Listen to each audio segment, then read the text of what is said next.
chance to pick which topic do you want first, dental caries or periodontitis?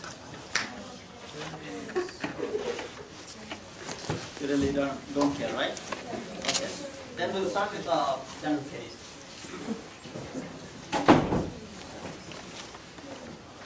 So I believe that you had a session, right, or a class epidemiology in the dental caries or something like that? Yes. How was it? What did you guys learn about dental caries?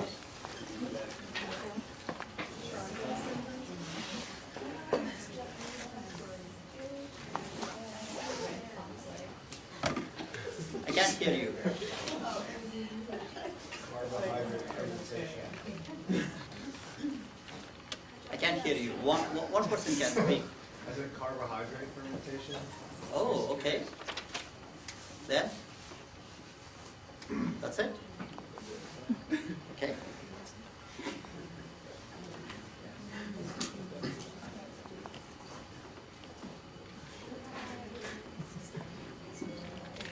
So today what we are going to focus is not about the carbohydrate fermentation, right?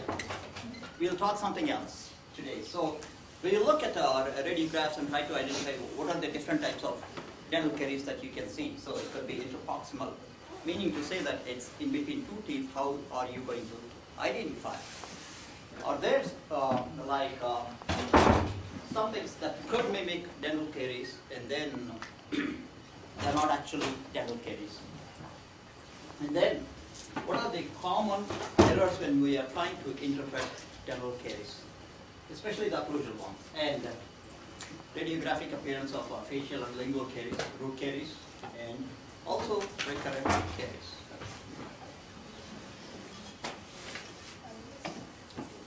And then after that, you'll graduate as a dental cariologist, right?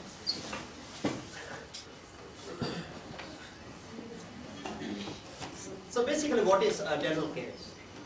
What is dental caries? Robbie? It's decay. Okay, good. That's a very good start.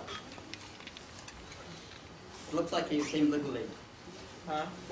It looks like you came a little late. Your position or your place has been occupied by somebody else. Oh, I know. Yeah. Yeah. This is okay. Yeah.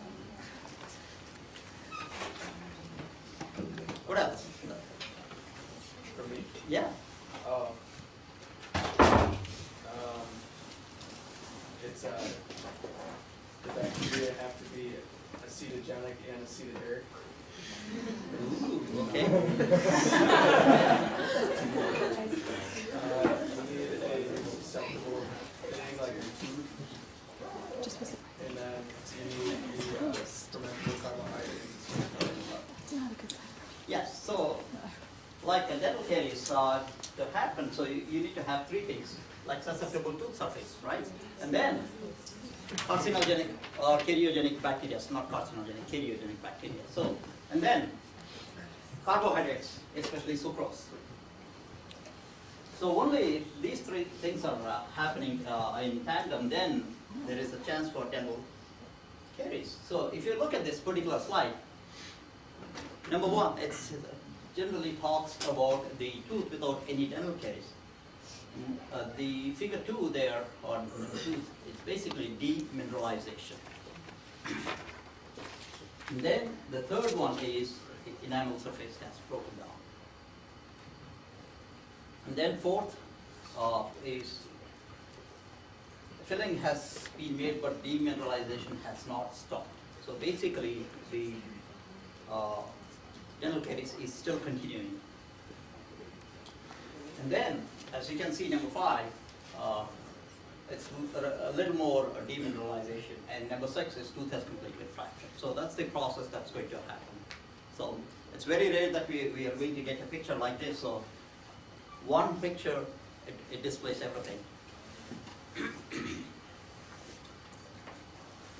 So just because of the demineralization, now the toothpaste that are coming in the market, they talk about a lot of remineralization basically, so that they add a fluoride to that so that they can prevent demineralization.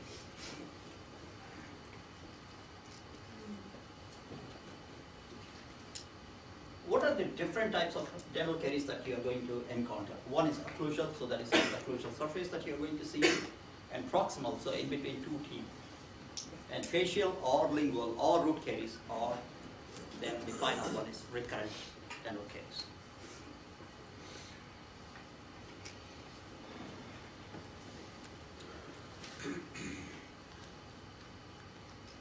So when you are in the clinic, what you do is like you look intraorally, check clinically if there are any dental caries or any signs of dental caries. Okay. So there is a little controversy to use an explorer. That once you start using the explorer, you pick up some bacteria and you'll be putting at a different tooth surface. So now the norm is that you're not supposed to use the explorer to check the dental caries, or you have to use something, or you have other things that you can. So, for example, reading radiographs or interpreting the radiographs, and then you can use transillumination, or you can use direct vision, or we have all these electronic gadgets that could help us to identify dental caries. So here, there is something about a digital radiography.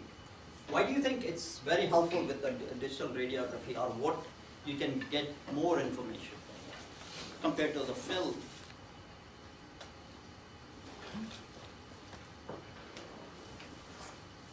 Is there any advantage? Yes.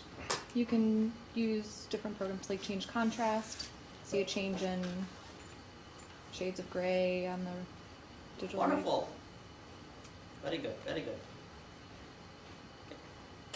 Okay. Anything else? How about radiation? Do we use more radiation for digital radiography or film-based one? Which one?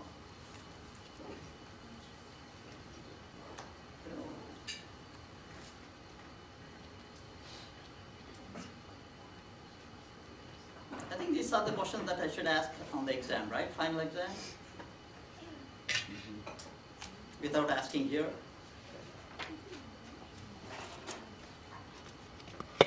Yeah. So for film, we are going to use a lot more radiation compared to our digital radiography. Okay? Because they have some crystals. Of course, we did not talk a lot about film because at this particular school we are not using film. So if you are going to use film, that means you have to give more radiation. With a digital radiography, the patient gets a lot more less radiation. So that's one of the reasons that we use digital radiography. And also, we don't have to deal with chemicals like processing.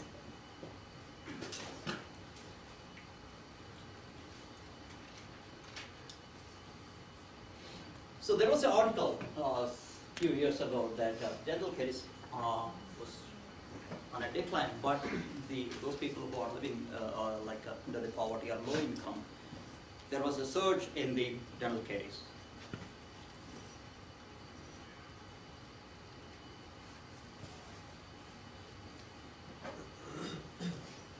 So the basic thing that we try to use the idea behind demineralization and look on the radiographs is that there should have been at least 30 to 40% of decalcification should have happened on the tooth surface to be shown on the radiographs. Initially, like minor changes we cannot pick on the radiographs. So remember, there should have been at least anywhere between 30 or 40, ideally is 40% of decalcification. Then you can pick up on the radiographs. And how does that look on the radiograph? It's going to be radiolucent. So that means black because there is no tooth structure. So that means when the x-rays are being bombarded to the tooth structure, then it's going to appear like a radiolucent.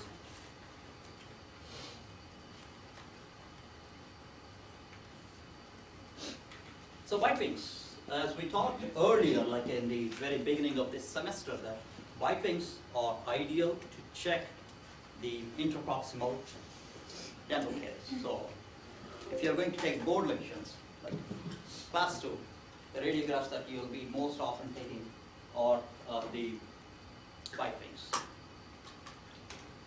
And Periapicals are good for proximal caries, and then paralleling technique, that's what we use, because everything has to be parallel so that you can see the dental caries.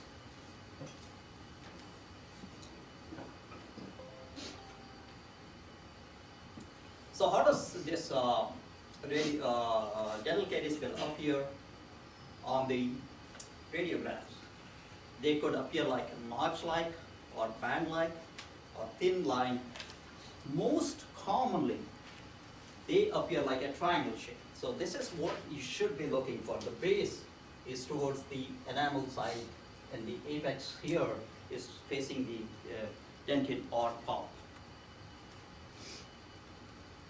And this is where another tooth will be here. So it's exactly at the contact points or slightly below. That's where you are going to see dental caries.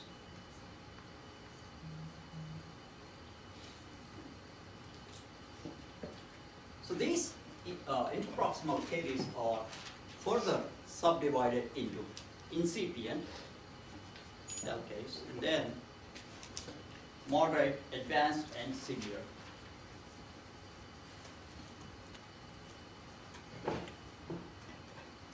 Now you could ask me that question, why do we have to define like incipient or versus moderate, right?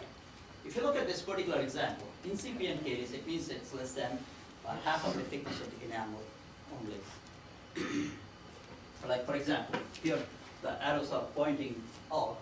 This is much more clear picture. Here you can see a little less or slightly more than the half of the enamel. Okay. So in these cases, generally we don't have to do any intervention, because you can apply like fluoride varnish and you can observe. Again, depending on the dentist that you're going to talk, there could be a different perception, right? So in general, we don't treat. Anybody from Europe, they don't even touch these kind of lesions. Okay. For your boards, you're checking for your board's lesion, right? Like a red. What you have to see is whether this lesion is extending to the DEJ. And that should be the criteria that you have to check. If it's beyond the DEJ, then it's not acceptable for your boards.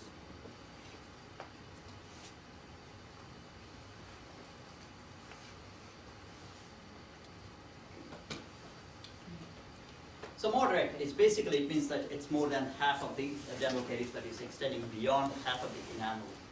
You know? Again, these lesions are restricted to enamel itself. Most of the people just apply with fluoride varnish and observe.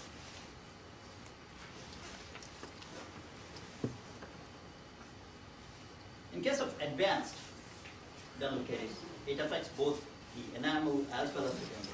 This is where you guys take a surgical, burr, and then try to crack plasters.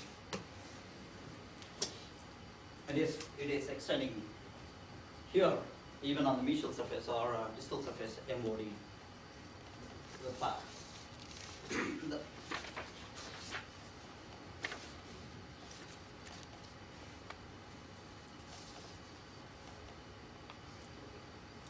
So in case of severe dental caries, it's affecting the enamel, dentin, and you could see that as a cavitation or like in a general term, that's like a big hole that you are going to see on a tooth. So again, depending on how severe it is, you could extract the tooth or do the endodontic procedure, save the tooth, break crown on that, or extract and put an implant. So those are some of the options. Now, moving on. So we talked about interproximal caries. Now, shifting our gaze to occlusal surface. So these occlusal surfaces are like most commonly the dental caries will affect in children and adolescents. And basically they start like fits. You know, there are fits, right? And then You guys are going to this, what is that called? Sealants. What do you do there?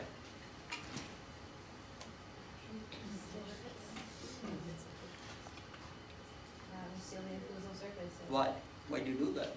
Because that's the most susceptible to caries. Yes, so one of the options that if it is not really extending beyond the enamel, then you could preserve the tooth. When I say preserve the tooth, is rather than taking the bird and cutting the cavity, you can use the sealants to prevent the progression of the dental caries.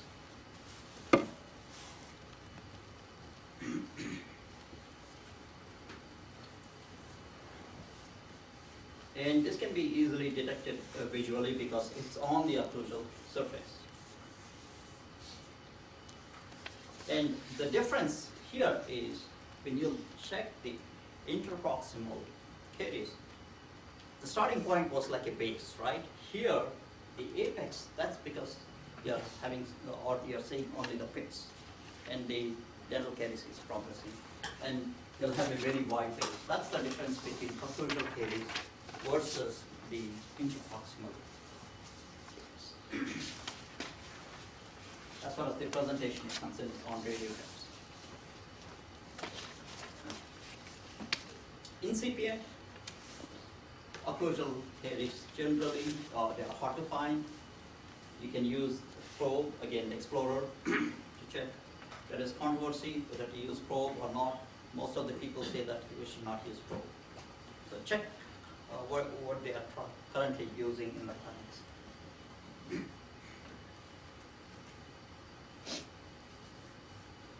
Then comes the moderate dental case. So this will extend into the dentin, and you can see as a radiolucent line, like in this particular example, where the arrows are pointing out.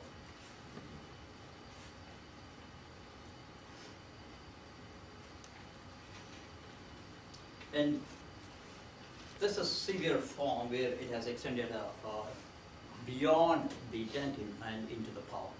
And then, because it is extending beyond the pulp, you could see some changes in the periapical region also. What are the changes that we are going to see? We'll talk next semester, that is next year, in depth. What are the different kinds of changes that you're going to see? What do you call that as? And when do you refer that patient?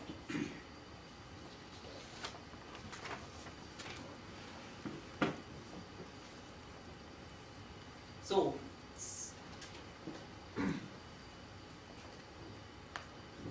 because we take 2D images, there may be a superimposition that is happening.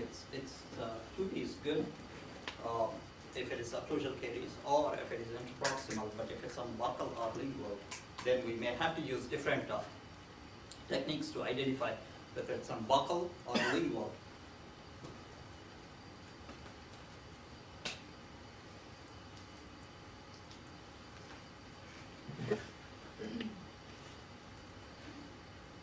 The other thing that I wanted to make sure that you understand a little bit about mouth band effect is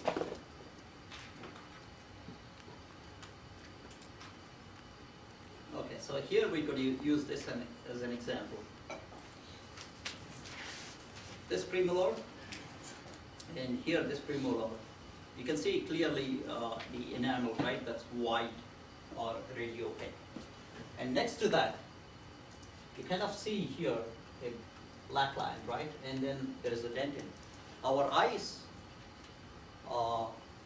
perceive that as dental caries, but in fact, that's the density difference between enamel and dentin. That's called as mouth band effect.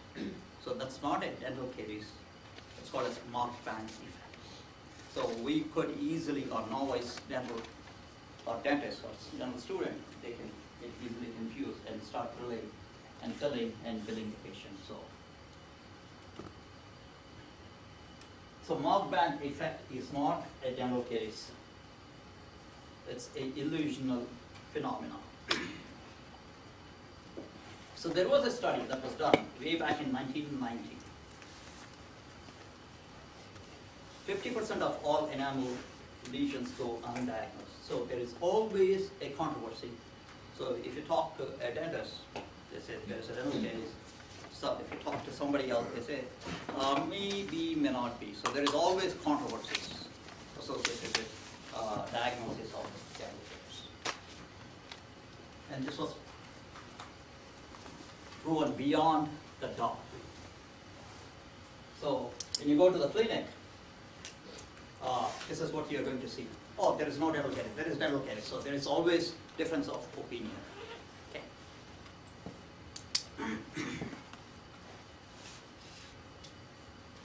Especially with the small lesions. So when you're looking at the buccal or lingual surfaces, because it's a two-dimensional image, when you take a radiograph, because of the positioning or the radiographs that are displayed, we can get easily confused on the radiographs, whether it's on buccal or lingual aspect. Again, there are some other techniques that are available that we can use, like two radiographs, and see how the tooth and the movement of the tooth head has changed. We can say it's buccal or lingual. That I think Dr. Anita will discuss more in depth.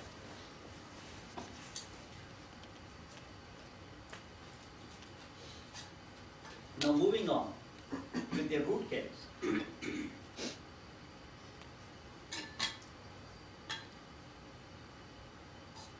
So let me ask you this question. For root caries to develop, the alveolar crust should be intact or not? Time out. Yes. Yes. So that means the bone should be there? It's not necessary, but it's most of the time. Because you're talking about a caries in the root, right? If it's in the root, there may be alveolar involvement, but we wouldn't necessarily expect it, right? Or yes? I'll answer that in a minute. You just confused everybody, including me. Time out. You just gave a statement like our current president, you know? Not going too much into the politics, but so the idea is there is an alveolar crust, right? So if there is present, then there is no way that the bacteria can go down and cause a root caries. So there has to be loss of crustal bone. So like in this region, right? The crustal bone should be up to here, right? So if there is no crustal bone, so that the food or the bacteria they get trapped and then cause initiation of dental caries, right? And how they look like? They look like saucer shaped or scooped out. And remember, you can easily get confused with cervical burnout. We'll spend some time on what exactly do I mean by cervical burnout. That's critical and that's very important. And day in and out, if you are going to be a general dentist, you can see cervical burnout. So you should know about the cervical burnout.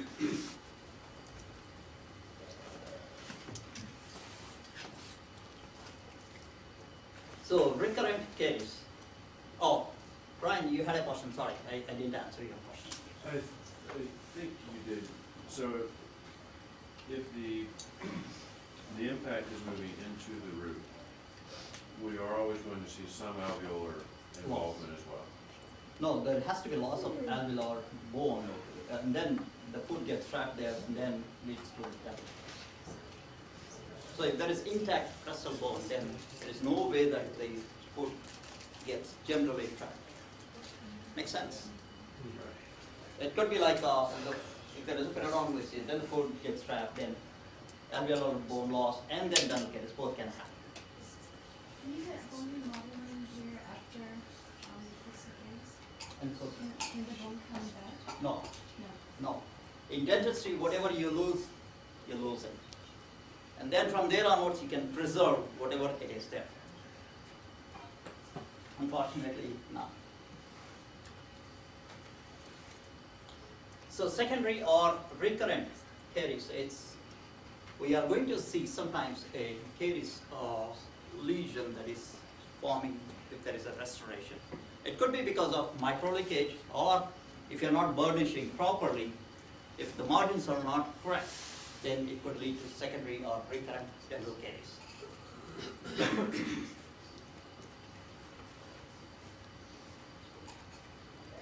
So for example, here, this particular tooth, there is a black region. That is an indication that there is a secondary caries that is happening. So remember, if you see a metallic restoration like this one, the metals will absorb a lot more radiation, right? And here, the X-rays will pass through. So that helps us to identify whether there is a dental caries lesion or not. If you are going to use a composite restoration, then this will be much more lighter, but it still be white or radio opaque in nature.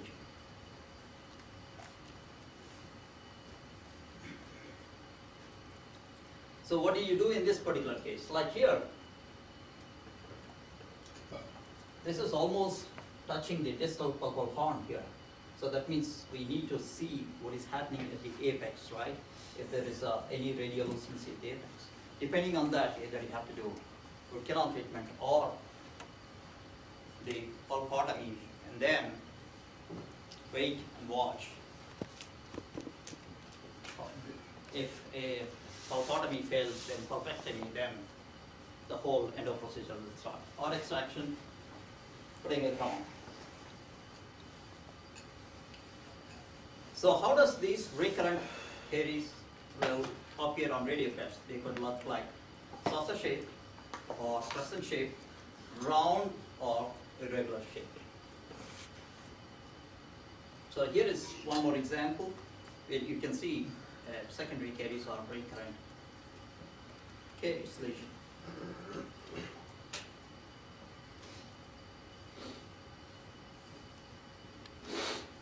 We just talked earlier that it could be because of inadequate removal of dental caries, or the margins are not completely burnished. If you're using amalgam restoration, that could lead to micro leakage and then cause these secondary caries. Another example here, you can see now the question is, how do you differentiate the secondary caries from a fine prep or a margin versus a thick base? How do you do that?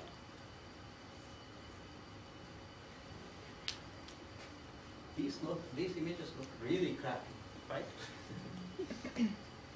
Yeah. So I have to update my images now.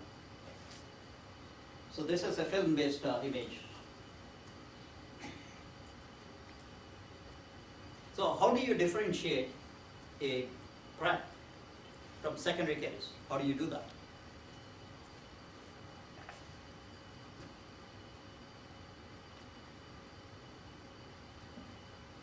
Would a crack be a nice circumscribed line, but caries is going to be jagged because bacteria, of course, don't move in a straight line? Excellent. Very, very good answer. Yes. Do you mind repeating that answer so that Rama can write the notes and everybody can hear, even Sam? Even Sam. Yeah, because All right, he's sitting so- at the very end peripherally. So. One should like to think that a crack would be a straight line, relatively proscribed, wherever the break was, and the bacterial involvement would not be a straight line because, of course, they don't, they move in a cone, I think we had said. But at the very least, it's going to be jagged, right? That's right. That's 100% right. Yes. So, any prep, like I think you guys are doing, right? Class 1, class 2s, and they say that the margins, the walls should be fine, parallel to each other, GB black, blah blah, whatnot, right? So, okay.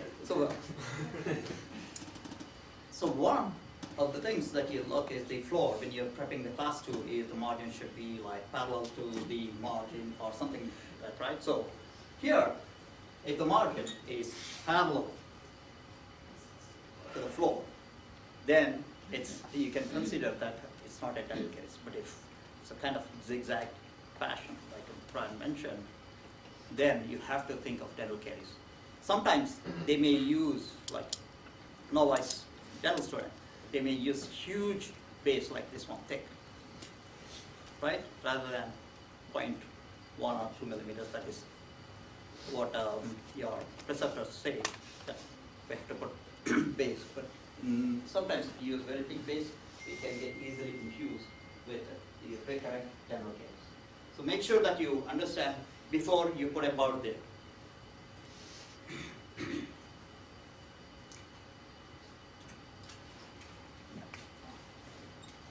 Oh,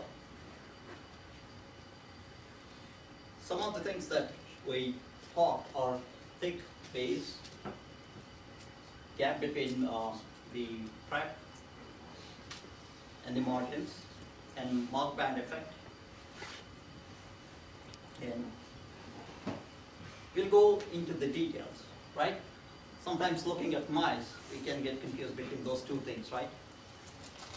Really?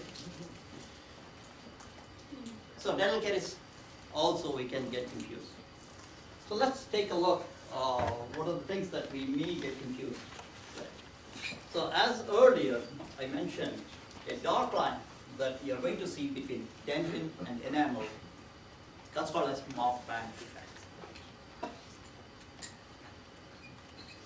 So here again, this is the best example that I have. You can see enamel and dentin, there is a difference of a black line. That's not a dental caries, it's called as mark band effect. Recently, without naming us, one of the faculty got confused. What is this? Hey, I think there is a dental caries, I think they can use for boards. I said no, because it's a mark band effect. You can't use this one. If the student is going to take that and put it as exam case, they are going to fail him. So please understand, there are some false imitators that could mimic like dental caries. One example is this one, mark band effect.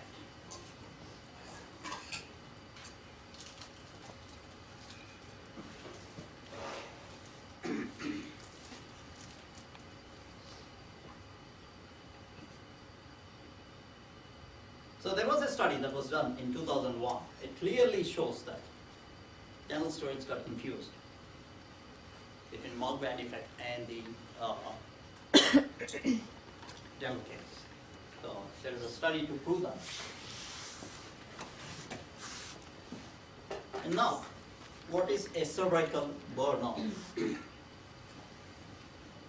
If you look carefully at the CEJ, this region, and I can't reach there, but you can see the circle right there. You can see that as a black region. So as soon as you see a black region, please do not get confused and say that it's a dental caries. I'm going to put a board there and then clean out and then put a filling. No. Especially the premolar and molars are the more susceptible teeth that you can see cervical burnout. Why? It's because here you got the enamel and the CEJ, and then you have the alveolar crust and the root portion. Just because of this portion is very thin here, X-rays will pass through that region and they look like black region, and that's called a cervical burnout.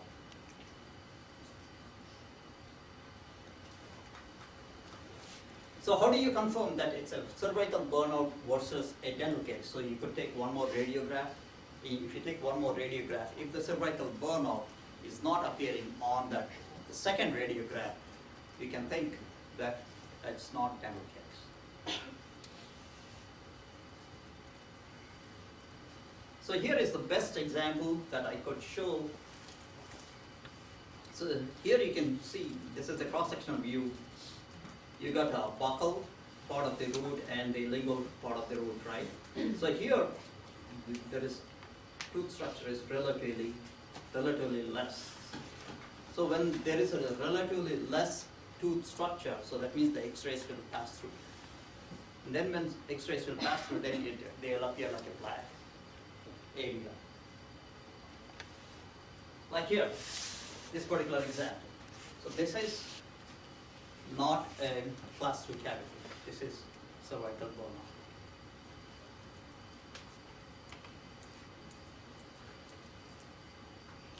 So most commonly you are going to see in premolar and molar teeth. In some exceptions like anteriors, you could see if there is loss of tooth structure like this one. Here. So that's also an example of cervical bone out.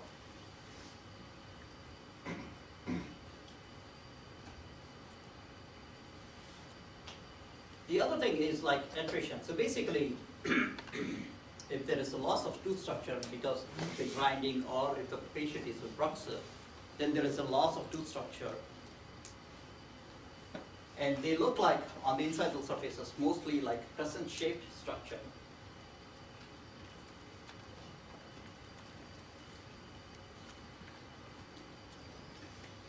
The difference with the attrition and abrasion is because of the mechanical toothbrush. So when we are brushing or when we are using too much of pressure while brushing, there will be loss of tooth structure. You can see as class 5 cavities in the patient's mouth. Typical class 5s. And abfraction is something slightly different. It's because of the pressure from the upper and lower tooth, especially the canine region. If they're like this one, it's biting on this one. Then what they cause is the tooth will start bending slightly. It's a micro movement. That's called as abfraction. That's slightly different from abrasion. Abrasion is because of the mechanical, basically when you're using too much of pressure while brushing.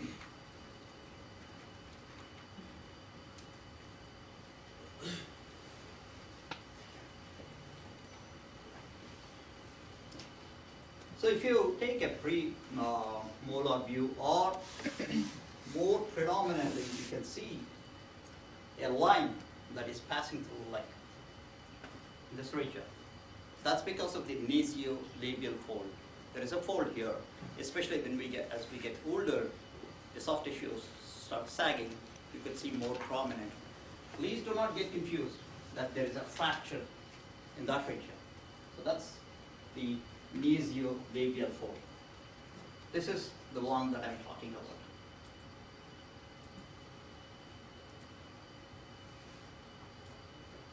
So, like this nasolabial.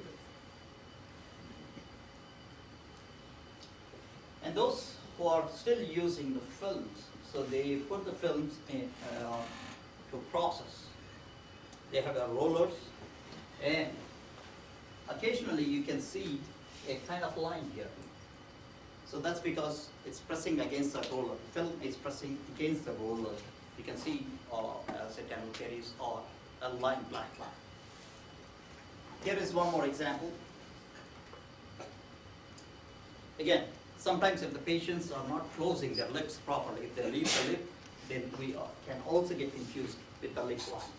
So please understand it could be because of the roller, if they are using films, or it could be a lip line. And the other one is nasolabial fold.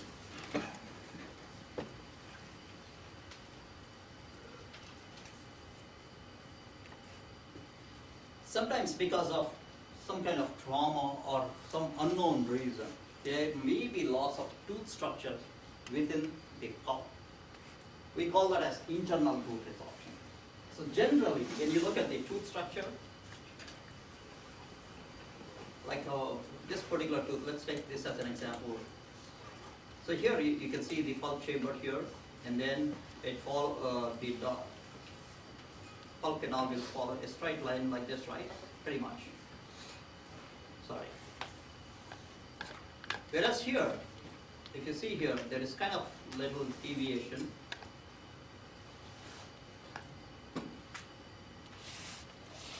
So this particular area is called as internal root resorption. So that's could be because of trauma.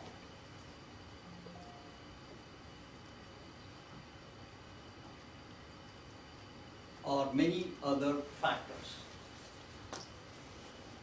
Even if there is pressure from the like lower bile, then even you can see the internal root resorption. The opposite of that is sometimes you can see a structure that is lost like this one. That's called as external root resorption. We are going to talk more about internal and external root resorption next semester. Now, just to get you an idea how internal root resorption looks like, I'm giving you an example.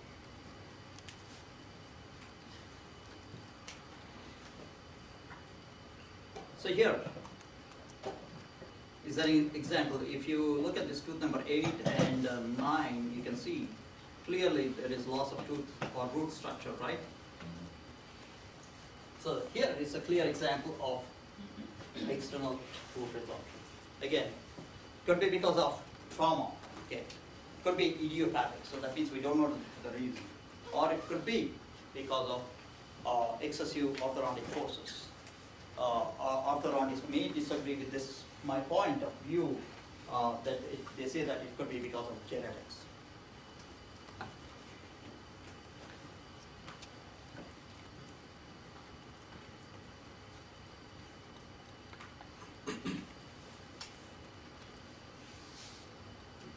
So here is one more example where you can see clearly the roots should have been almost up to here.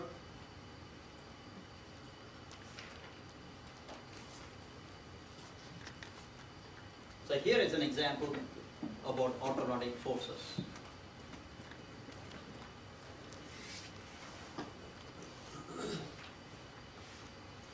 So here is another example where you can see the external root resorption, but there is no pathology here. Since we don't know anything about this, we call it as idiopathic external root resorption.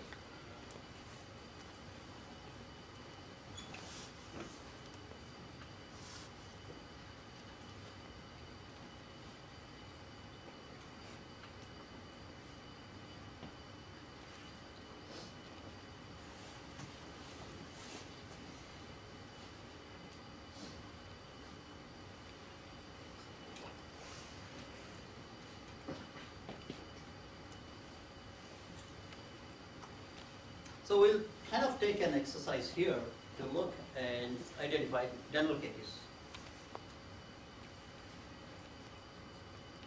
We'll start from Sam.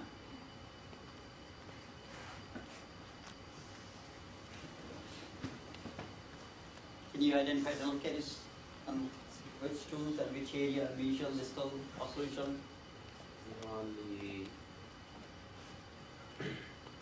the lateral incisor Okay. towards the distal. Toward the distal aspect, right here. So if I ask you, is it an incipient caries or moderate, which one do you call this as? Incipient. Incipient. Why do you call this as an incipient dental caries? It's small, it's less than half of the enamel. Okay, wonderful. So what is done usually for this kind of lesions?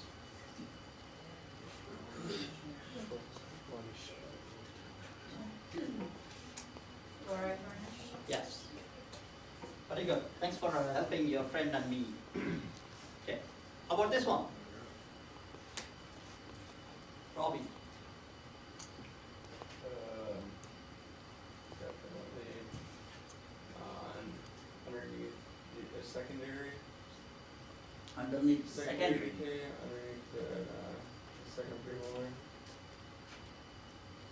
Yeah, Okay, what do you call that as?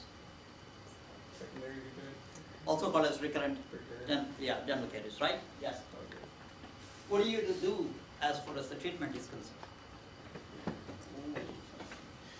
You have to remove the restoration, Okay. and if it's in the pulpit, you have to do a root canal. Can you speak a little louder, please? You have to remove the restoration, and if you're able to salvage a tooth, you can refill it, or do or if it's in the pulp, they'd have to get a root canal. Can you do a crown too? I don't know, you're the clinician, I'm just a radiologist. Oh, I'll look at the radiographs, I'll tell, hey, these are the things that you need to know, right? Yes. After you do an endodontic procedure, the tooth becomes non-vital, so that means there won't be a good blood supply to that particular tooth. So that means it's basically dead. And it could fracture under the occlusal forces. So that's why we are always advised to put a crown, artificial crown, metallic crown, so that it can withhold, yes. You said, you mentioned a pulpectomy or pulpotomy Yeah. earlier. What is that? Oh, I thought you knew about that, okay. So pulpotomy, if there is a very minor exposure of the pulp, generally in kids, when you're doing pulp, removing the pulp gets exposed, like you can see blood droplets coming. So then you put a calcium hydroxide so that there will be reparative dentin or secondary dentin formation along that pulp. Then you wait for 6 months. And if you see a very good response, then you leave part of calcium hydroxide there, and then you take out the rest, you fill with more permanent material. For instance, composite. Could be amalgam restoration. Again, depending on where you are practicing, the materials could change, right? So pulpectomy is nothing but the endodontic procedure, the whole endodontic procedure, taking out the pulp and then putting an artificial material in the root. That's called as pulpectomy. Yeah, I'm glad that if you have any questions, please feel free to ask. Otherwise, I'll think that you guys know. This is called as expert blind spot, right? I'll think, okay, I'm pretty sure they know. I'll just move on. Okay. So what else do you see here?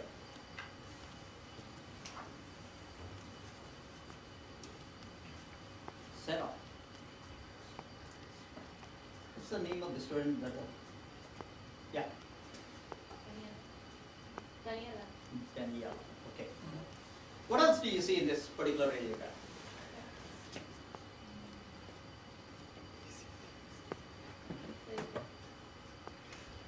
So let me direct you to the molar. So that's tooth number 19. What do you see there? Especially on the distal aspect.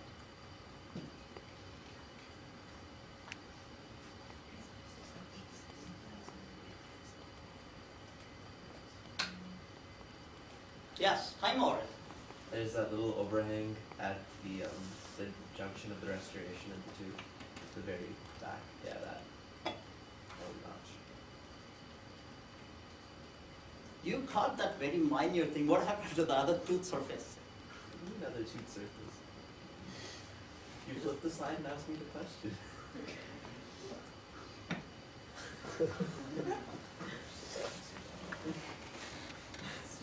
So you can see a part of tooth structure, right? So that looks like a lingual tooth surface is there. So that means the restoration itself is not filling the cavity there.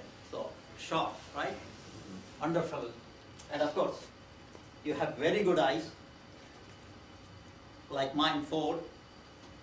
The other 2 are sitting there. You know? Mm-hmm. Yes. Definitely you can see overhang or extra restoration. Yes. That's true. Yeah. So these are my other pair of eyes.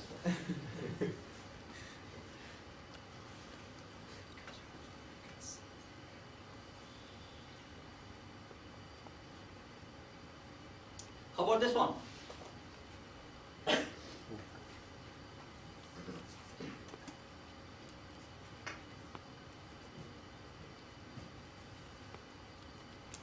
Yes, timer. Wow.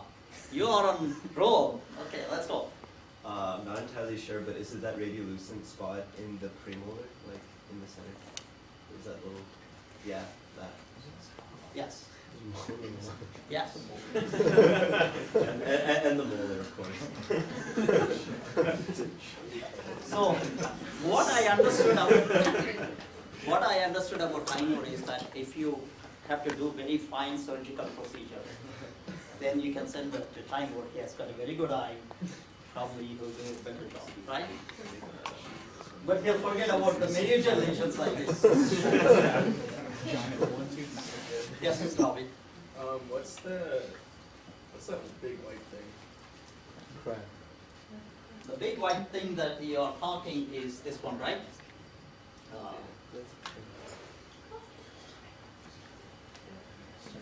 Yeah. So they put a cross. So of course, here, if I ask you what kind of a dental caries is that one? Cavitated, okay. Severe. Okay.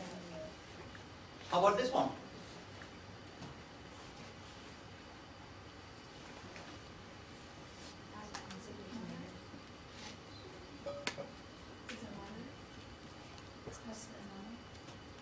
So let's start from which area that is affected. Is it interproximal or is it occlusal?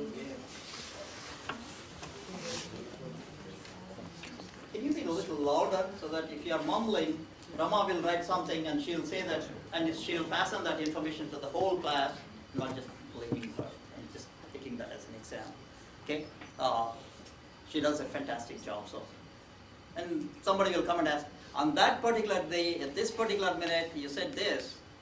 I have evidence. Then they'll show me Rama's notes. Oh, really? This is what I said? Maybe I was thinking something. So, please speak out, even if it's wrong.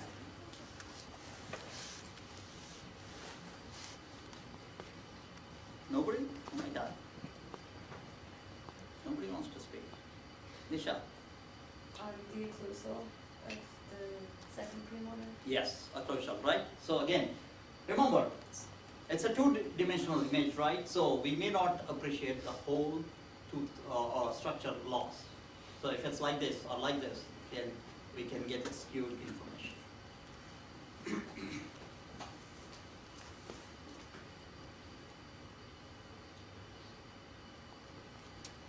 Oh. How about this one? What do you call this as?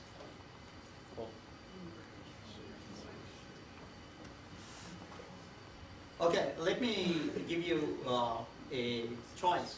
If you answer this quickly, you'll get a break. Otherwise, we'll continue with the periodontal disease. That's an example of overhang restoration, right? And of course, you can see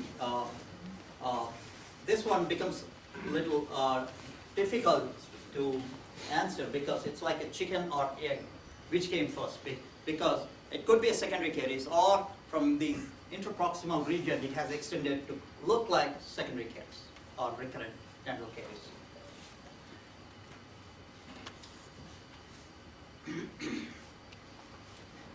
Occasionally, because of radiation, if the patient is going to get a lot of radiation because of cancer, then it's going to affect the salivary glands.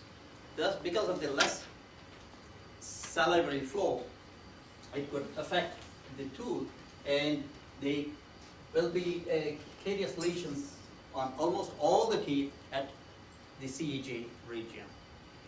That's called as radiation-induced caries. And when you are trying to take boards exam, you guys expose like 1 million X-rays, right? Because you want perfect class 2. Please don't do that. If the dental caries is not there, it means it's not there. Just by changing the contrast, you're not going to create dental caries. Okay?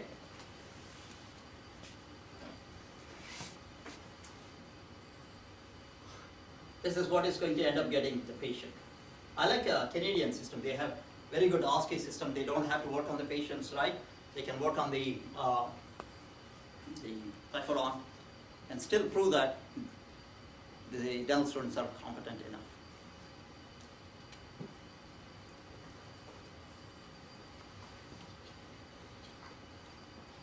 With that, I will give you a couple minutes of break.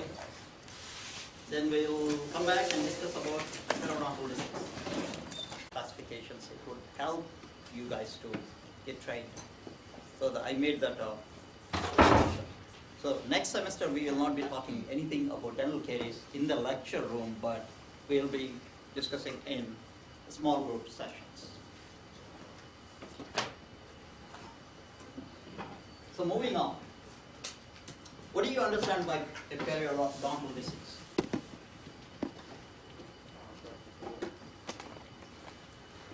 One more time, I didn't hear that. Okay, good. What do you understand by a periodontal disease? Pathophysiology? You don't want to go that route, but just tell me what do you understand by that? Well, not maybe getting into the advanced mechanisms of bone loss, but essentially some bacterial infection in the periodontal apparatus. I like it. Okay.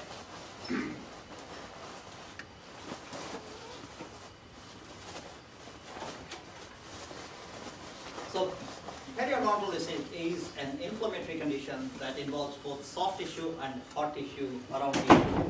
So when I say hard tissue is the bone surrounding that, right? And soft tissue is the gingiva that is.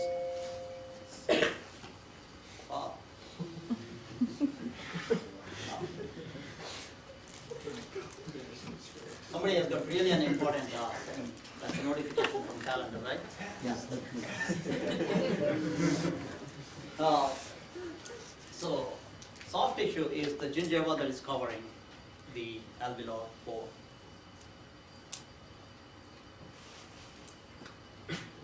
So, when we say about a periodontal disease, we are generally talking about the bone loss that is happening. Okay? So, generally, radiographic examination is applicable if you're checking or are trying to identify a disease process that involves bone or hard tissue, right? So soft tissue, yes, to a certain extent only, not to a large extent.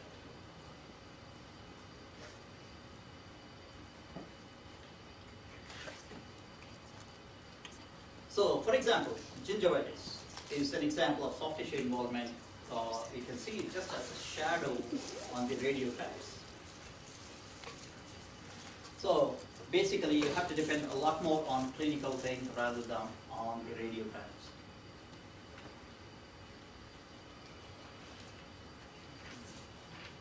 So just because of this, we may have to use imaging modality with utmost care, because depending on your diagnostic task, you have to order radiographs. So if you're going to check gingivitis and order a periapical radiograph, it doesn't make any sense, because you're not going to see that on the radiograph. But if you want to check the bone loss, yes, you can get a periapical radiograph, and you can use that as a baseline and compare with the previous radiographs. So let's take a look at this particular image. So these are the structures when you are looking or evaluating at the tooth structure. This is what you should be looking for. So we talked about enamel, how it looks like. It looks like a radiopaque. And dentin, it's relatively less radiopaque than enamel. And dentin is, that's the dentin. And pulp is basically radiolucent, right? And surrounding the root portion, here you can see a thick corticated border or line that's called as lamina dura. The space between the root portion of the tooth and the lamina dura is called as pedial space. It looks like black or radiolucent in nature. And, and this is the alveolar crust where the height of the bone is present. So these are some of the basic things that you should know or understand before we dive deeper into the periodontal disease. So these are some of the things that we look, okay, what is happening to the pedial space, for example, or where is the alveolar bone crust?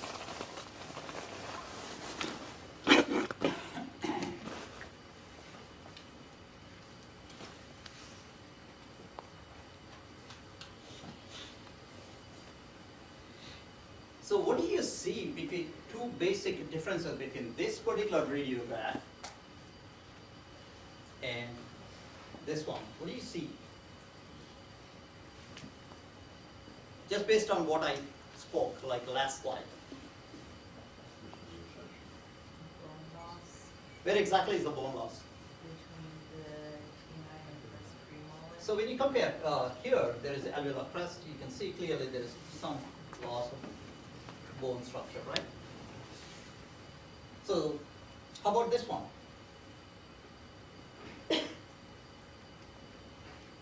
You see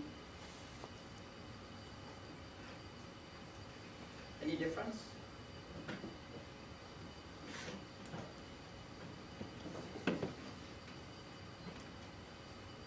Isn't that the PDL space is larger by the premolar? It kind of like dips. So when you say PDL space, you are looking at this trachea, Yeah. okay? There is slight widening of the PDL space, right? Very good.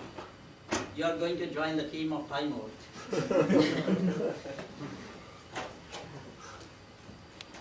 So, yes, On the previous slide, the left image, uh-huh. is there no bone loss between the two premolar, premolar 2 and molar 1?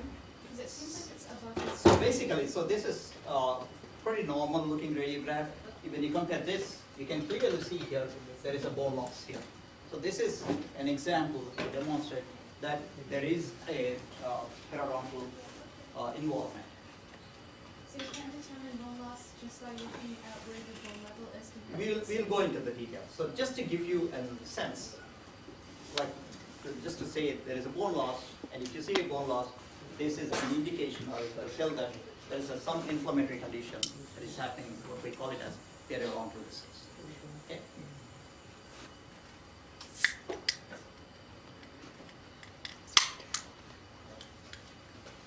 So when you look at the radiographs, basically we divide into two parts. So evaluation of supporting structures, the ones that we talked about, PDL space, lamina dura, and the alveolar crust. And then, are there any local predisposing factors that could cause or help the periodontal disease to progress? So what are the things that we look for? So there is a long list. So is there a loss or of integrity of crustal lamina dura? So at the surface level, do you see any loss? So we'll go into the details. Whether the bone is resolving in a horizontal direction like this, all the way down, or is it vertically? Is there any percussion involvement? Widening of the PDL space? And some predisposing factors. For instance, like calipers. Are there any overhang restorations? Is there any open contact? And increased crown to root ratio. So let's start with the crustal lamina dura.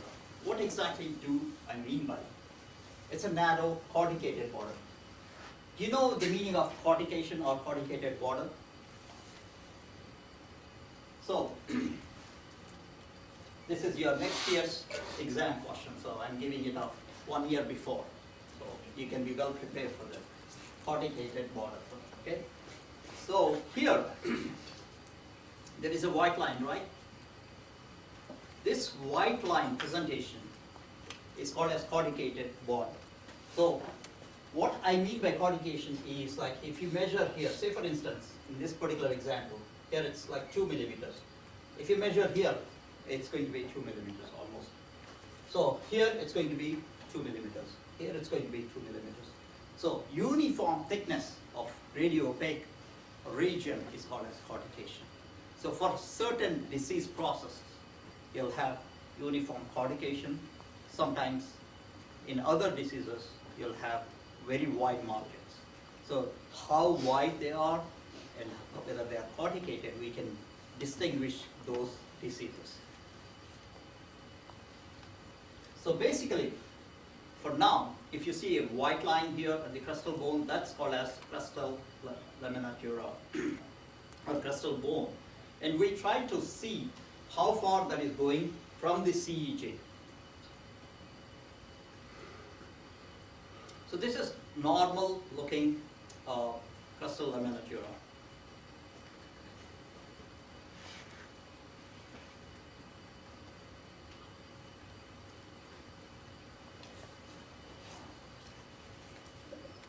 So as I mentioned earlier that you have to check for the crustal lamina dura integrity, and then you have to see how the disease is progressing. And also, what you have to look is, what is the distance or how far the distance is increasing from the CEJ. We use CEJ as a guideline so that we can measure from there, is it 2 millimeters or is it 4 millimeters or is it 9 millimeters.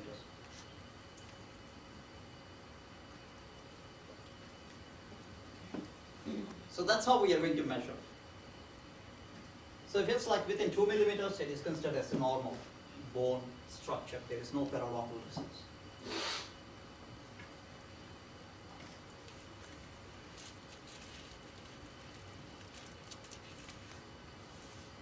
So this is considered as a normal presentation. So if you draw a line from the CEJ, and if it's more than 2 millimeters, then if it's going, the bone is going in the downward direction. We call that as horizontal bone resorption.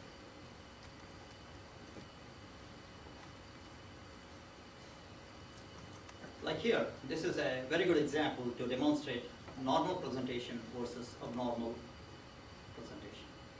So here it is more than 2 millimeters. This is definitely an example of horizontal bone resorption.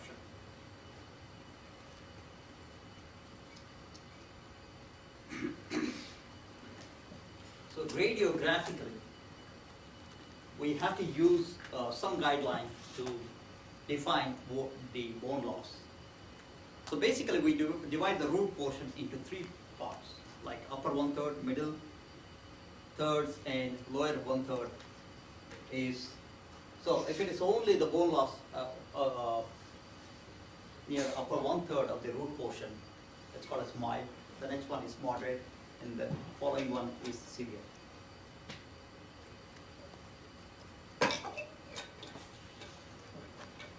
So this is an example demonstrating that how the bone loss could mimic or look like. So the topmost one is mild, and here is moderate, and this one is severe bone loss. Let's take an example like here. So this is normal crustal bone level. So if it's more than 2 millimeters, or the other way of looking, that is you divide the root into 3 portions, right? Upper 1/3, like approximately like that, and then this is middle, and the lower 1/3. So if it's like this, we call this as mild marginal periodontitis.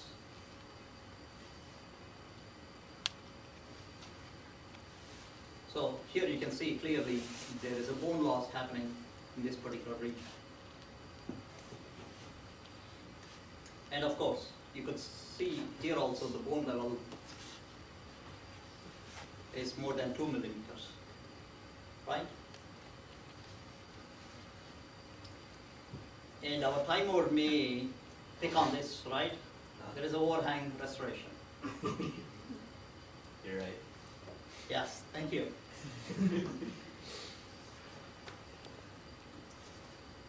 How about here? Anna, right? Yeah, Anna Lee, okay. How about that?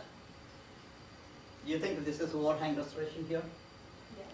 Okay, yeah. So, also here is an example that there are some predisposing factors that could be contributing to the bone loss. And as you can see here, you can use the guideline. How about this one? What do you call this as?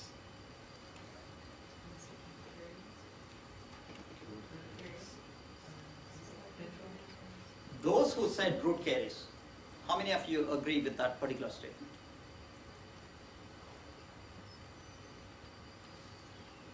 Nobody? Okay, how many of you disagree? How many, okay, two, how many of you say that I don't care, whatever it is? Wow. Okay. So here is an example of dash burn out. Yes.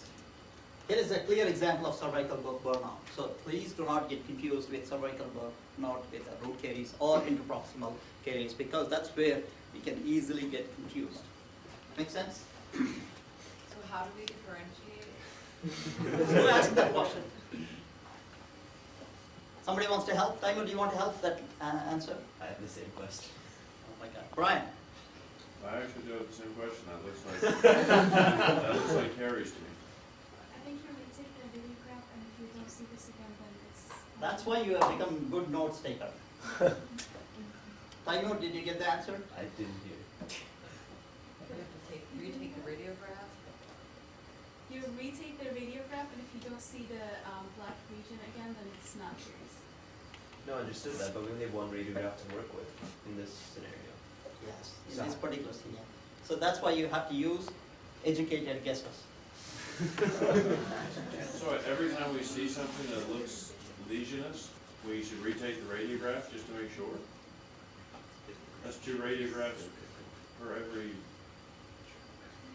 So to prevent a lot of radiation only, I'm educating you guys. So occasionally you could see cervical burnout, and the area to see or where you can find the cervical burnout is at the premolar area. We know that for sure, because there is a less tooth structure and highly unlikely that dental caries will stop in that region. And if at all it's going to, then you can see the bone level, right? You have to be, there should be bone level and loss of bone structure. So you have to correlate all those things. And then, if you fail all those things, or if you're not getting conclusive answer, yes, then you would go and take one more review. So that's why we take full mouth series, right? So you can check in bite veins, you can check in premolar view, you can check in premolar view, and molar view. So to answer to your question, generally we don't have to do any retakes unless it's really questionable. So in full mouth series we take like 18 radiographs. So you have 4 bite veins, right? So 2 on each side, and premolar and molar view. So you can check in all those radiographs, and still if you have questionable or if you question that what you're seeing is root caries, then you would take one more radiograph. Yeah, in this particular radiograph, again, remember, the studies have proven that dental students, will make a lot of mistakes in identifying. So it's very common that for starters to get confused. So sometimes we may have to use educated guesses. I hope that answers your question.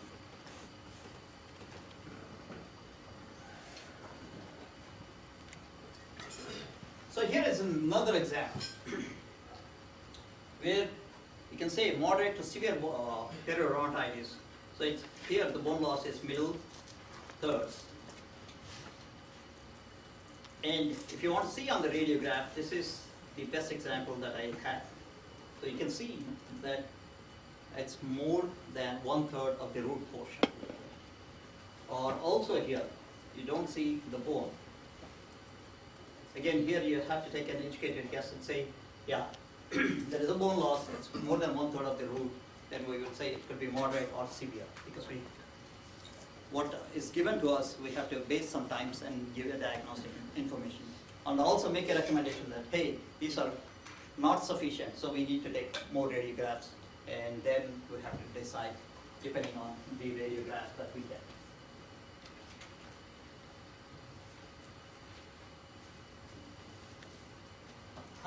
Quiz time. It's unusual, okay, for this year, okay. What do you think? The answer is?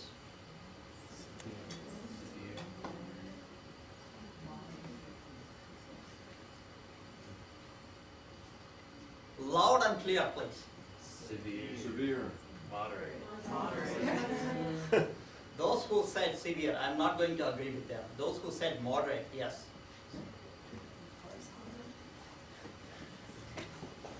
So for severe, it should have been at least up to here, right?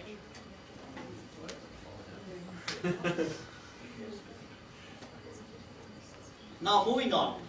So we talked so far about horizontal bone loss. Now let's talk about vertical bone loss.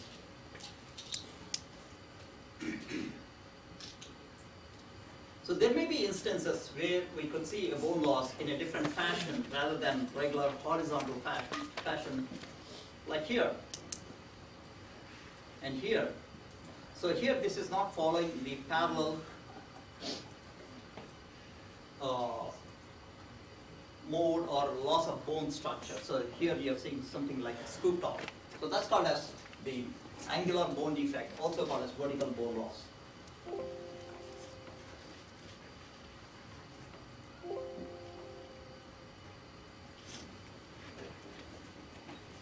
So generally we would see as widening of the pedial space, anally that you mentioned, right? That was widening of the pedial space. That's the starting point for the vertical bone loss. Yes, if you see that, then the subsequent things would be this progression into vertical or angular bone defect.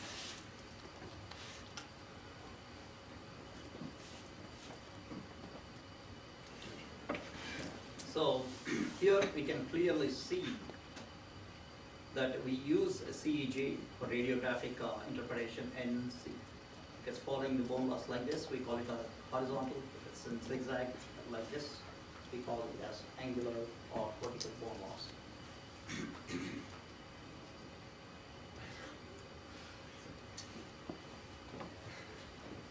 So occasionally there may be circumstances where we may see that as vertical bone loss, but it could be because of a different reason.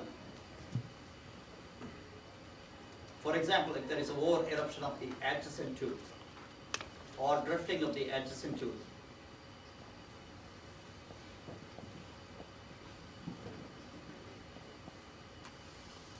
So when you compare this premolar, sorry, canine here with the premolar here, you can see that there is a supra eruption, right?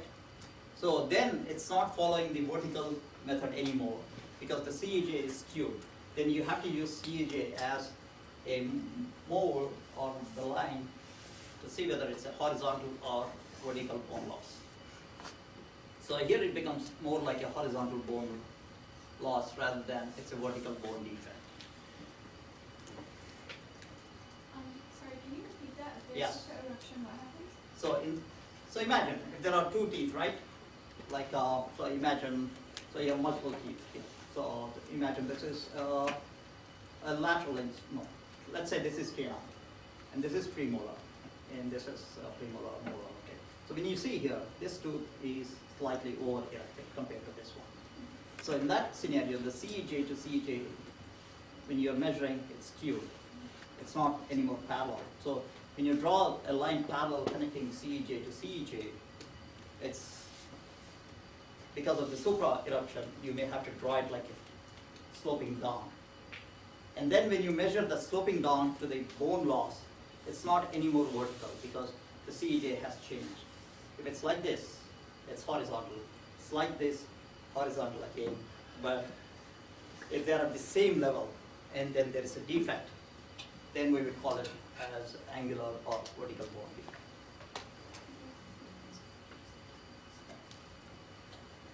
So what are some of the predisposing factors that could cause a periodontal disease? Like we have multiple examples or etiological factors that could cause a predisposed to periodontal disease. One is calculus, overhang. So let's talk about calculus. This one, right?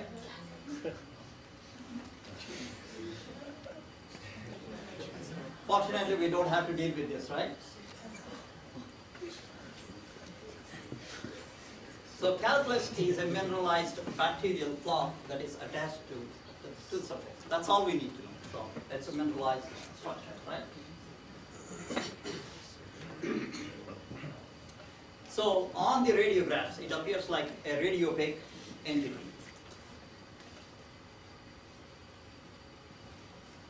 So depending on the location, we take gingival margin as the guiding factor. So if its calculus is above the gingival, we will call that as supragingival. And if it's below, then subgingival calculus. So we use a very vague or subjective classification. So mild, moderate, and heavy calculus. So it's very subjective.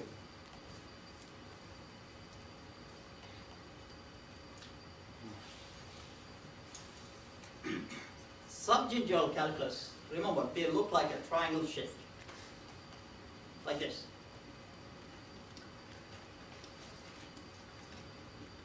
And supragingival, they appear like radiopaque, but they are irregular in structure.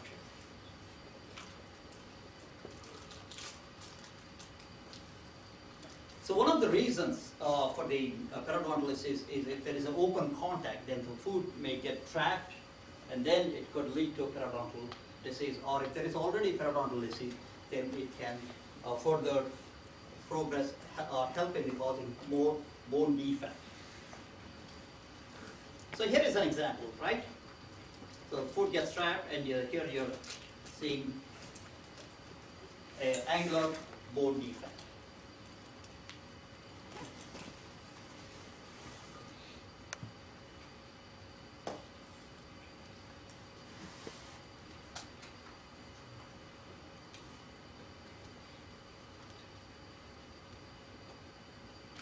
Who wants to answer this? Yes, Robbie. Yes, go ahead. Super gingival. Why? Why can't it be subgingival? Yeah. There's a lot of alveolar bone loss, and I'm assuming there's some recession, and also the calculus is sticking out around the crown area.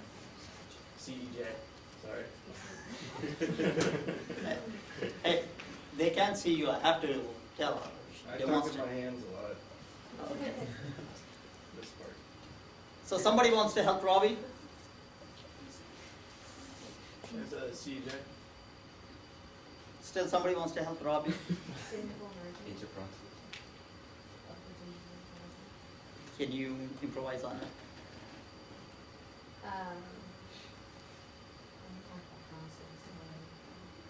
And irregular shape, not necessarily. Yes. The subgingival will be a triangle shape, right? Which we are not seeing here. Yeah, that's what I was looking for. But whatever you said is right. But the answer that I was looking at was shape, irregular shape versus triangle shape. Yeah.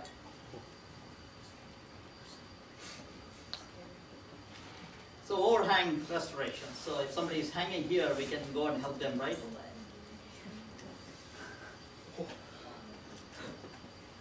No, that's not our point of view. Okay, so sometimes when we do the restorations, there could be an excessive restoration that is not contoured properly. It might be hanging. So like this one.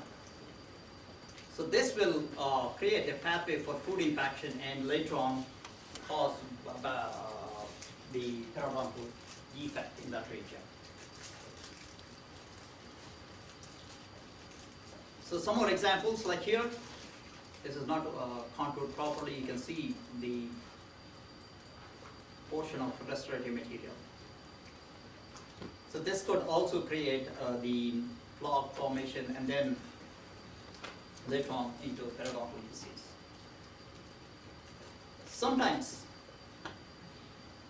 it will be difficult for us to assess, like a chicken or egg question, right? So basically, the endo lesion has started and then it has caused periodontal disease, or periodontal disease has started first and then it is leading to endo. Like for example, is it endo from here, it is causing the infection to go like this, or there is a bone loss that started from here.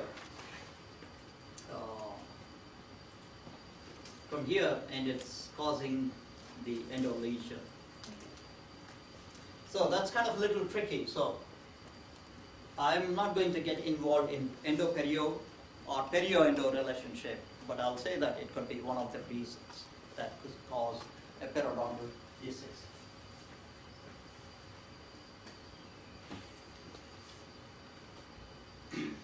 Again, here is an example. Generally, when we put a post, after we do endodontic procedure, the tooth, because of the pressure or traumatic pressures, it could fracture, leading to a radiolucency along the root surface like this one. So that is the classic sign that you always look for tooth fractures. And what you have to see is whether it is from the post or not. It usually starts at the region where the post is ending, like here in this particular case. As you can see, the post is ending, and then the radiolucency is starting along the same side or pretty much at the same level.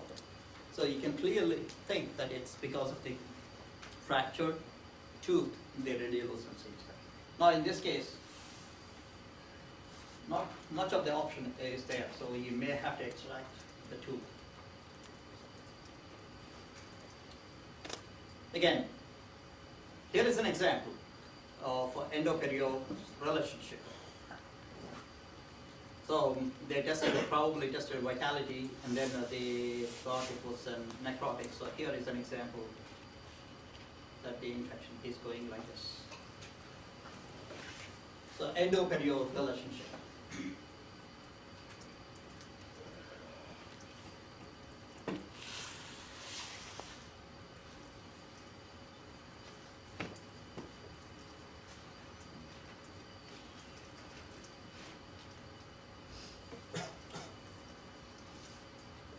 Nobody wants to answer?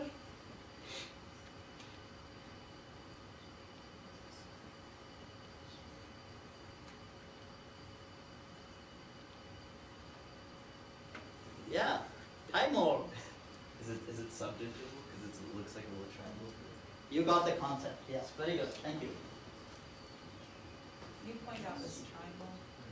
Time more. Do you want to point out? It's in the interproximal. I'll make his life easier. That's a triangle. I told you, right? He has got. So now I see that maybe I have to also do this, you know?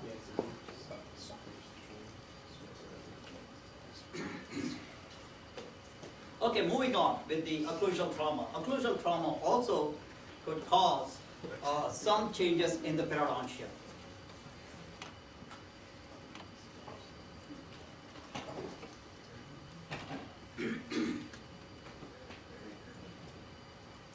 So for instance, if there is occlusal trauma, there could be loss or a thickened lamina dura, and there could be widening of the pedial space. And there could be root resorption. We briefly talked of earlier, like abfraction, where there is pressure, the tooth may bend. So what do you mean by widening of the pedial space? So generally, the space between the tooth structure and the lamina dura is like maybe you can say 0.5 to 1 millimeters, that's normal. If you see more than that, we call it as widening or enlarged pedial space.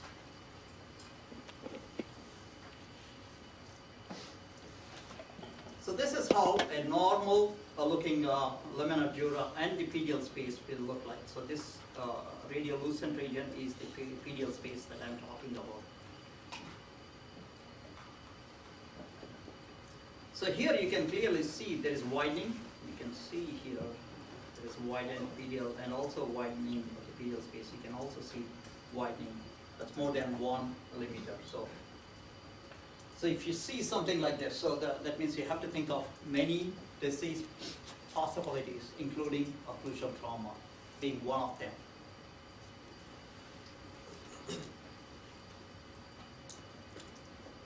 So again, here is another example demonstrating the the widening of the pedial space.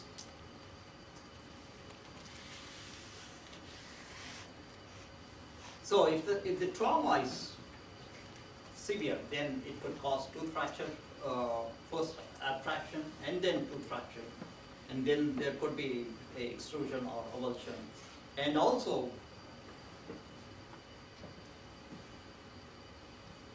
the pulp may obliterate. So when I say here it's acute trauma, it is not from the occlusal region, but because of some other trauma, like getting hit. These are some of the consequences that you are going to see. And also, the other thing is that you can see the widening of the widening of the pulp itself or narrowing of the pulp. Anything could be possible. So two things could happen. So here is an example. You can see clear the pulp, right? Whereas you are not able to see any pulp in this particular tooth. So good luck doing endo on this particular tooth, right? So these cases we can refer happily to endodontists, right? Let them deal. As a general dentist, we don't want to touch this.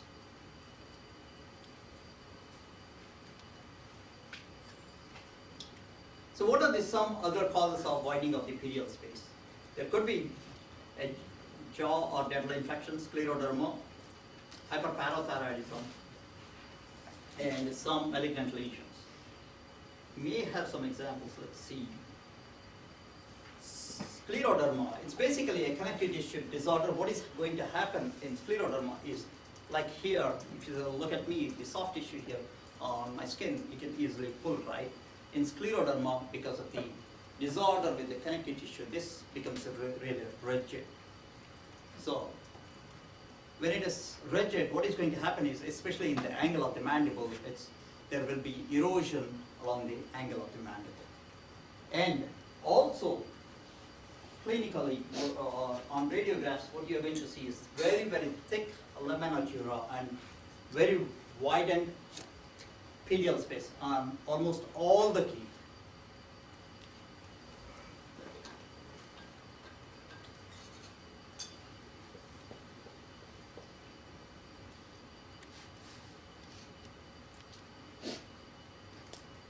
The other predisposing factors for the periodontal disease are like juvenile periodontitis and systemic diseases such as diabetes.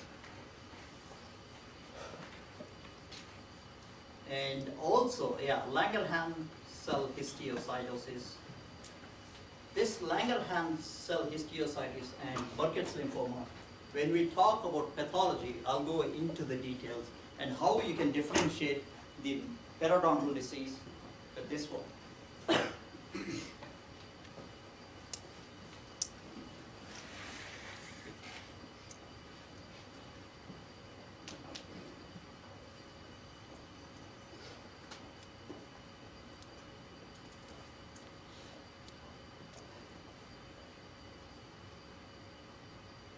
So when you think of pre-puberty periodontitis or juvenile periodontitis, there are certain diseases like acyclic neutropenia or aplastic anemia. You could see the periodontal disease or destruction happen.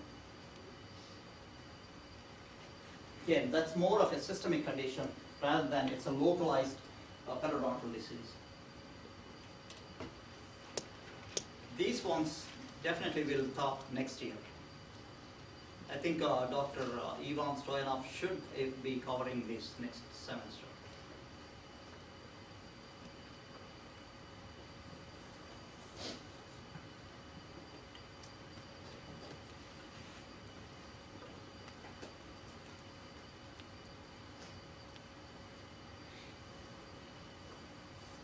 So whenever you take radiographs, please understand that the histopathological condition or the periodontal destruction may be much more what you see on the radiographs. So clinically, it can be much more extensive rather than on the radiographs. For example, like if there is a dental caries that you want to see on the radiograph, there should have been at least anywhere between 30 to 40% decalcification that should have happened before it pops up on your radiographs.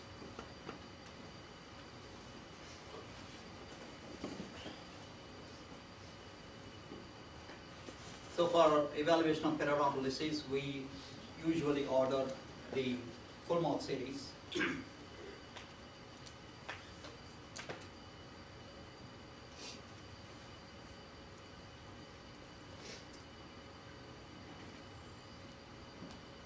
When you look at this 4 bite rings, which one do you think is the best or ideal bite ring radiograph?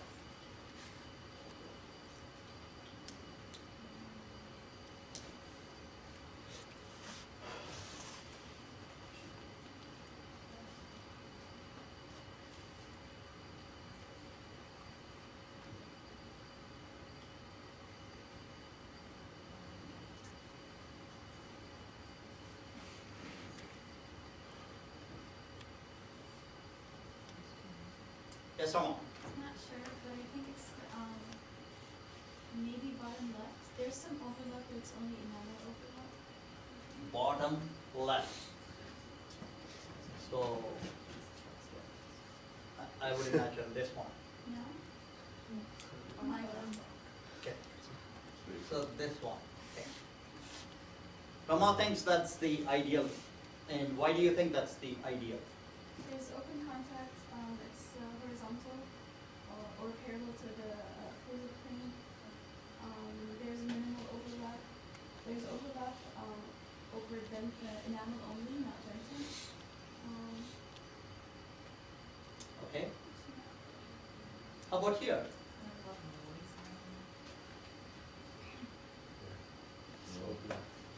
That's What do you call that as? Looking at that, still you think that's the ideal one? and before. Okay. How many of you agree with Rama's statement? Now, 4 of them have overlap, so I think it's just trying to find the best one. Yeah. How many more slides do I have? 2 more. 2 more.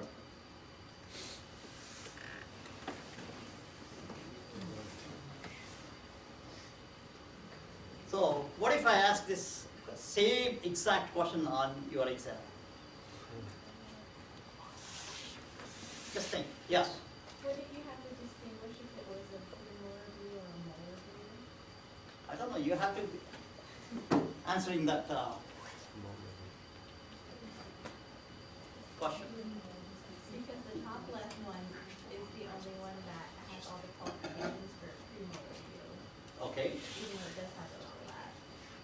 Okay. It might not be the best radiograph.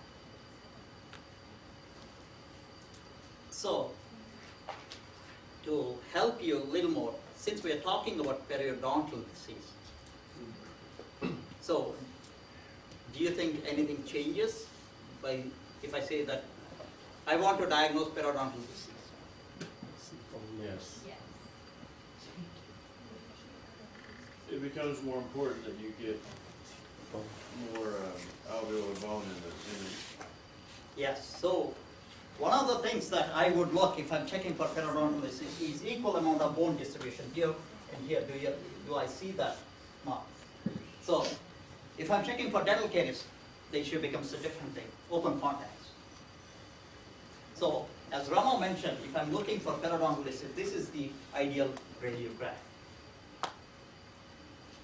Although there is some overlap, you can see it's within the enamel. And looking at this, I think they tried to capture the premolar view. I would expect to see the open contact in an X view or in a molar view. So again, remember, depending on the diagnostic task, you may have to sometimes change, right?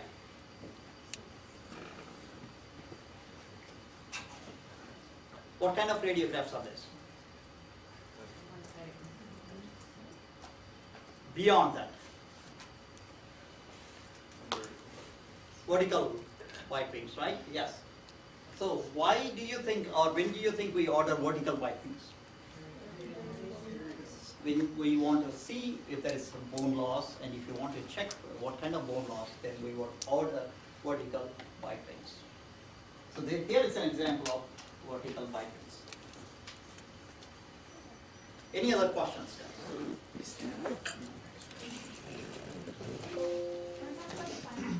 Oh yeah, sure, why not? That's very important. This is all fact, yeah. You don't have to worry about this.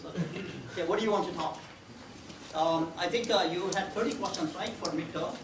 I guess 30 plus. I think 50 questions for your final exam, and 20 that comes from your lab rotation, and the distribution of rubric that was, I sent it to Rama. I think probably he may have distributed. So if she's still working, then I'm going to give a breakdown on the rubric only for full mark series. 18 radiographs, so that means 18 points, right? And 2 for your efforts on the side. That's right. Yeah, that's where your 20 points will come from. Okay. And of course 30 from your midterm, which you got your points, and then 50 from your final. All multiple choice. Or let me rephrase. Most of them are multiple choice. There may be 1 or 2 filled in the blank. Maybe 1 or 2 at the most. I don't remember exactly. So, as far as the distribution is concerned, I don't recollect. But if you want the distribution, probably what I could do is I will go back to the exam soft and then try to get the breakdown of number of questions. So please use that as a guideline only. That does not mean that 100%. It's just a guideline, you know, like maybe 10 questions from Paragon to this year. I'm just throwing out there, so don't come and tell that, hey, you said 10 questions that will pop up on the final exam for Paragon. That's just a guideline, you know? Yeah.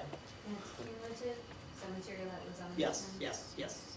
One of the reasons I do part of cumulative is because some students, they did not perform very well in the first part, so they put a lot of effort, so they should be given due credit. Any other questions?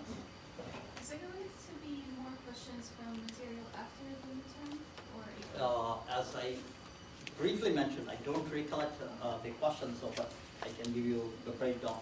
Again, please use that as only guideline, okay?